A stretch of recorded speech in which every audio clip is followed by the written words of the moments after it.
রাজ্য সরকার বারবার চাইছে আইএসএফ ঘরে ঢুকে যাক। সেই জন্য আজকে কলকাতা হাইকোর্টে রাজ্য সরকারের পক্ষ থেকে অ্যাডভোকেট জেনারেল বারবার বলছিলেন যে ফাউন্ডেশন ডে তথা অধিকার দিবসটা যেন ইনডোরে হোক, যে কোনো ইনডোর চাইলে সেখানে দিয়ে দেবে।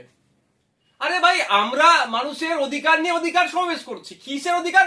যেভাবে কেন্দ্র সরকার কালা বিল অ্যামেন্ডমেন্ট আছে, ওয়াকফ সম্পত্তি দখল করে নেওয়ার চেষ্টা করছে, কেন্দ্র সরকারের এই অ্যামেন্ডমেন্টের বিরুদ্ধে আমরা অধিকার সমাবেশ করছি।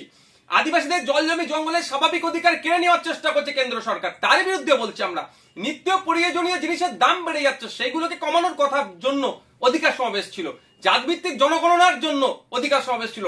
যেভাবে বিভিন্ন রাজ্যে মুসলমান হওয়ার জন্য, দলিত হওয়ার জন্য, আদিবাসী হওয়ার জন্য পিটিএ মেরে দিচ্ছে, তার বিরুদ্ধে, মহিলাদের উপরে যে অত্যাচার চলছে তার বিরুদ্ধে আমরা এখানে সেগুলো বন্ধের জন্য অধিকার সমাবেশ ডেকেছিলাম। আমাদের বাড়ির মেয়ে তিলোত্তমার সাথে যেভাবে অন্যায় হলো, তার প্রকৃত যে বা যারা এর সাথে যুক্ত প্রত্যেকের সর্বোচ্চ শাস্তির জন্য আমরা অধিকার সমাবেশ ডেকেছি। আমরা মাদ্রাসা সহ শিক্ষা প্রতিষ্ঠানের শিক্ষক নাই, শিক্ষক শূন্য অবস্থা শিক্ষা প্রতিষ্ঠানগুলো চলছে, ফলে বুনিয়াদী শিক্ষা ধ্বংস হয়ে যাচ্ছে। শিক্ষক নিয়োগের জন্য অধিকার সমাবেশ দেখেছি। এতে রাজ্য সরকারের কষ্ট হচ্ছে, ব্যথা উঠছে, সেই জন্য বারবার চেষ্টা করছে আমাদেরকে ঘরের মধ্যে ঢুকিয়ে দেওয়ার জন্য। আজকে কলকাতা হাইকোর্টে আমাদের পক্ষ থেকে যিনি আইনজীবী ছিলেন শামীম ফিরদৌস সাহেব সম্মানীয় বিচারপতিকে এই বিষয়গুলো তুলে ধরেছেন, এবং বিচারপতির আমাদের পক্ষেই আমি মনে করছি রায় এসেছে।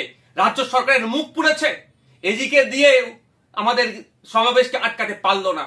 আমাদের ওখানেই শহীদ মিনার চত্বরে বেলা 12টা থেকে আগামীকাল সমাবেশ হচ্ছে, সেটা কলকাতা হাইকোর্টের রায়কে মান্যতা দিয়ে আমরা করব।